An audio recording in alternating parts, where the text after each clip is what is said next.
Assim que o sol se põe, a verdadeira face daquela cidade amaldiçoada aparece.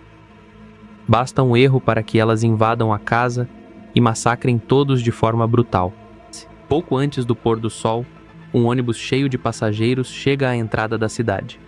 Um dos passageiros, chamado Elgin, havia sonhado com aquele lugar. Ele implora para o motorista não seguir viagem, mas ninguém acredita nele. Quando Donna vê aquele monte de recém-chegados, quase tem um treco. Ela sabe muito bem que será impossível explicar tudo antes do anoitecer. Então resolve agir do jeito dela. Armada até os dentes, ela obriga os passageiros a entrarem numa lanchonete para mantê-los protegidos. Enquanto isso, Jim tenta desesperadamente resgatar Tabitha do buraco. Alguns passageiros do ônibus ajudam na tentativa, mas logo percebem que o tempo está acabando.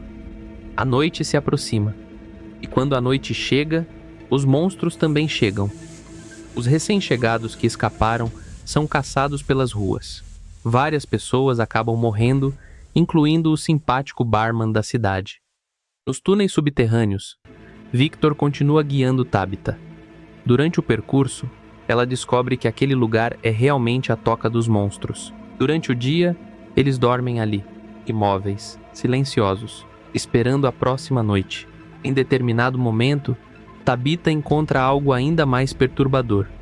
Uma criança presa dentro de uma espécie de gaiola escondida na caverna.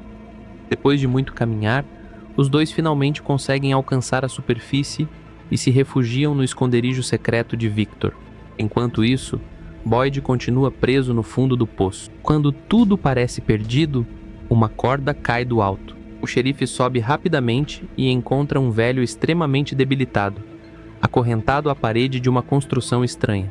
O homem afirma que existem coisas muito piores na floresta do que os monstros que aparecem durante a noite. Daí começa a tocar uma misteriosa caixa de música. O velho entra em pânico. Ele implora para Boyd fugir enquanto ainda há tempo. Mas antes, pede um último favor. Quer que Boyd o mate e ponha fim ao seu sofrimento. Boyd tenta libertá-lo em vez disso. Só que no exato momento em que a música para, o velho o arranha. Em seguida, pressiona sua mão ensanguentada sobre o ferimento do xerife. Meu sangue, agora é seu sangue. Logo depois, ele morre. Boyd pega uma tocha próxima e por um instante, tudo parece mudar ao seu redor. Pouco tempo depois, um cachorro misterioso surge do nada e começa a guiá-lo pela floresta. Boyd segue o animal, e o cachorro o leva exatamente até o esconderijo de Victor, onde Tabitha está escondida. Quando amanhece, Boyd percebe algo terrível. Existem vermes se movendo sob sua pele, os mesmos vermes que estavam no corpo do velho acorrentado. Enquanto isso, os moradores descobrem outra coincidência inacreditável. Uma das passageiras do ônibus é Marielle, antiga namorada de Christie. Quando Christie desapareceu misteriosamente meses antes, Marielle acreditou que havia sido abandonada.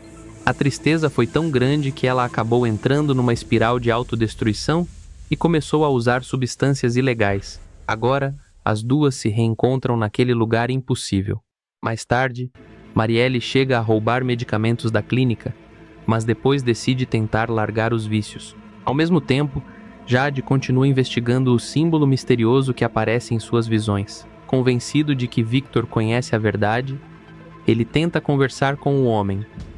No começo, Victor não quer falar nada, mas depois acaba revelando uma informação importante. O caderno encontrado por Jade pertencia a Christopher, seu melhor amigo quando era criança. Segundo Victor, sempre que alguém tenta descobrir demais sobre os segredos daquela cidade, algo terrível acontece. Foi exatamente isso que ocorreu anos atrás. Naquela época, praticamente todos os moradores morreram, e Victor foi o único sobrevivente. Enquanto isso, Tabitha passa a ter visões cada vez mais frequentes de crianças misteriosas. Piá. Tabitha continua sendo atormentada pelas visões das crianças misteriosas e resolve voltar para as cavernas subterrâneas em busca de respostas. Ela é cercada pelas mesmas crianças pálidas que aparecem em seus sonhos. Todas ficam repetindo a mesma palavra estranha sem parar. Ankuei, Ankuei. A cena é de arrepiar até os cabelos do braço. Mas bem na hora em que o medo começa a bater forte, Jade aparece. No mesmo instante, as crianças desaparecem como fumaça. Tabitha conta tudo o que viu e menciona também o símbolo estranho que encontrou nas cavernas. Como Jade está obcecado por aquele desenho há meses, ele decide investigar por conta própria. Ao chegar no local, o homem tem outra visão assustadora. Ele vê novamente as crianças posicionadas sobre pedestais de pedra, todas olhando para cima enquanto repetem a mesma palavra misteriosa. Quando Jade ergue os olhos, percebe algo ainda mais perturbador. Acima delas existe um enorme emaranhado de raízes, formando exatamente o mesmo símbolo que o persegue desde o início. Enquanto isso, Kenny encontra Sarah escondida na igreja e imediatamente entra em contato com Boyd. Logo a notícia se espalha. Sarah está viva, e isso não agrada ninguém. Kenny continua revoltado pelo fato de Boyd ter poupado a garota depois de tudo o que aconteceu. Para ele, Sarah deveria ter sido colocada na caixa e entregue aos monstros há muito tempo. Mas Boyd discorda. Segundo o xerife, as regras mudaram. Sarah possui uma ligação especial com aquele lugar e pode ser uma das poucas pessoas capazes de ajudar a desvendar o mistério. Daí a cidade inteira acaba descobrindo que ela continua viva, e a tensão entre os moradores aumenta ainda mais. Ao mesmo tempo, Boyd começa a sofrer cada vez mais. Além das alucinações constantes envolvendo sua esposa falecida, ele sente dores terríveis provocadas pelos vermes que se movem sob sua pele. Tentando provar que não está enlouquecendo, Boyd leva Kenny até as ruínas onde encontrou o velho acorrentado. Só que quando chegam lá, não existe absolutamente nada. Nenhuma construção, nenhum poço, nenhum sinal do lugar. Capaz. Por causa disso, quase todo mundo passa a acreditar que o xerife perdeu o juízo. Enquanto a cidade enfrenta seus próprios problemas, surge uma nova preocupação. A comida está acabando. Com a chegada dos passageiros do ônibus, o número de habitantes aumentou bastante e os estoques estão diminuindo rapidamente. A tensão cresce entre os moradores. Numa discussão para tentar acalmar os ânimos, Ellis acaba sendo esfaqueado. O rapaz perde muito sangue e é levado às pressas para a clínica. Quando os médicos analisam a situação, descobrem que ele pode não sobreviver sem uma transfusão urgente. O único doador compatível é seu próprio pai, Boyd. Mas existe um problema gigantesco. O xerife ainda carrega aqueles vermes estranhos em seu organismo. Se fizer a transfusão, pode acabar contaminando o filho.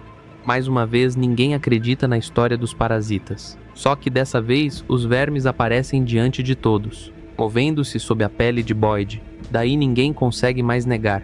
Mesmo assim, Boyd toma uma decisão arriscadíssima. Antes de salvar Ellis, ele pretende usar os vermes contra os monstros. Durante a noite, ele sai sozinho pelas ruas e encontra uma das criaturas. Quando consegue feri-la, os vermes abandonam seu corpo e invadem o monstro. O resultado surpreende todo mundo. Pela primeira vez na história daquela cidade, um monstro morre. Morre de verdade. Até então, ninguém acreditava que isso fosse possível e finalmente realiza a transfusão, salvando a vida do filho.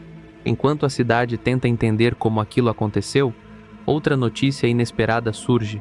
Fátima está grávida. O detalhe é que os médicos já haviam afirmado diversas vezes que ela jamais poderia ter filhos. Por isso, ela acredita que existe algum engano.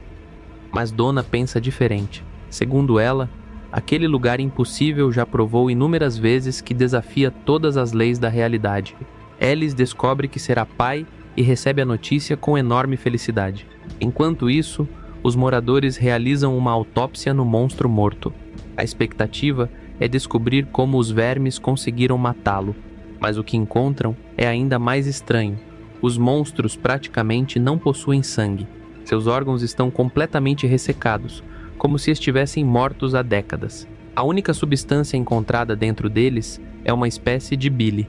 Os moradores recolhem o líquido e começam a testar maneiras de utilizá-lo como arma, mas os mistérios da cidade estão apenas começando. Pouco a pouco, coisas estranhas passam a acontecer. Primeiro, as estações mudam. Durante anos parecia existir apenas verão. Agora, as folhas começam a cair das árvores. O outono chegou. E isso nunca havia acontecido antes. Depois surgem os sonhos. Diversos moradores começam a sonhar com uma misteriosa caixa de música. No começo parecem apenas pesadelos, mas logo as coisas ficam bem mais assustadoras. Os sonhos começam a afetar a realidade. Uma jovem acaba morrendo durante o sono de forma inexplicável. Quando encontram seu corpo, parece que foi atacada por algo monstruoso. Daí todo mundo chega à mesma conclusão: dormir já não é seguro. Como se isso não bastasse, cigarras começam a surgir do cadáver do monstro morto. Logo o som delas ecoa por toda a cidade, dia e noite, sem parar. Enquanto isso, Tabitha continua procurando respostas sobre as crianças. Ela conversa novamente com Victor. O homem a leva até um enorme cemitério de carros acumulados ao longo dos anos. Ali, escondidos dentro de um velho porta-malas, estão desenhos antigos e lembranças do passado. Victor então revela algo que nunca havia contado.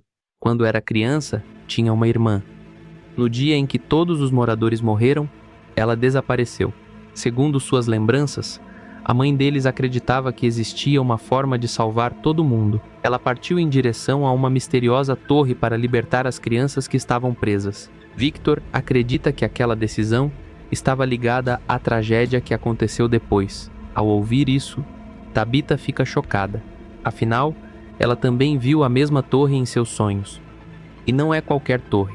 É o mesmo farol misterioso que aparece desde o final da primeira temporada. Daí Tabitha decide que precisa chegar até lá. Ela acredita que as crianças estão tentando se comunicar com ela. Enquanto isso, um dos passageiros do ônibus continua causando problemas. O nome dele é Randall. Diferente dos outros recém-chegados, ele se recusa a aceitar qualquer explicação. Na cabeça dele, tudo não passa de uma enorme conspiração. Randall acredita que Boyd, Donna e os líderes da cidade estão escondendo a verdade. E quanto mais tempo passa, mais perigoso ele se torna. Conforme os dias passam, Randall continua cada vez mais desconfiado de tudo e de todos. O Piá conhece Jim e descobre que ele também anda questionando a verdadeira natureza daquele lugar maluco. Depois do desabamento da casa e daquela voz misteriosa surgida no rádio, Jim passou a acreditar que alguém está observando cada passo dos moradores. Randall escuta essa teoria e já compra a ideia na hora. No começo, ele tenta investigar discretamente os líderes da cidade, mas logo perde completamente as estribeiras. O homem sequestra Donna, amarra ela numa árvore no meio da mata e decide deixá-la lá durante a noite para provar sua teoria.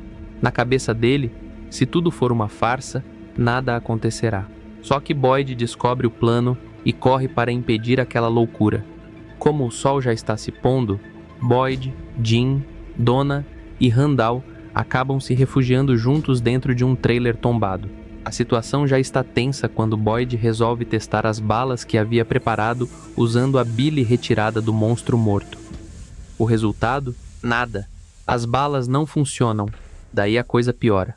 Do nada, a melodia da misteriosa caixa de música começa a tocar novamente. Só de ouvir o som, todo mundo entra em pânico. Boyd percebe que precisam sair dali imediatamente. Donna, Boyd e Jim conseguem escapar. Mas Randall não tem a mesma sorte. Uma nuvem de cigarras surge ao redor dele. O rapaz cai no chão e entra em coma. Ao mesmo tempo, exatamente a mesma coisa acontece com Marielle e Julie. Enquanto isso, Eldin continua tentando lembrar do sonho estranho que teve antes de chegar à cidade.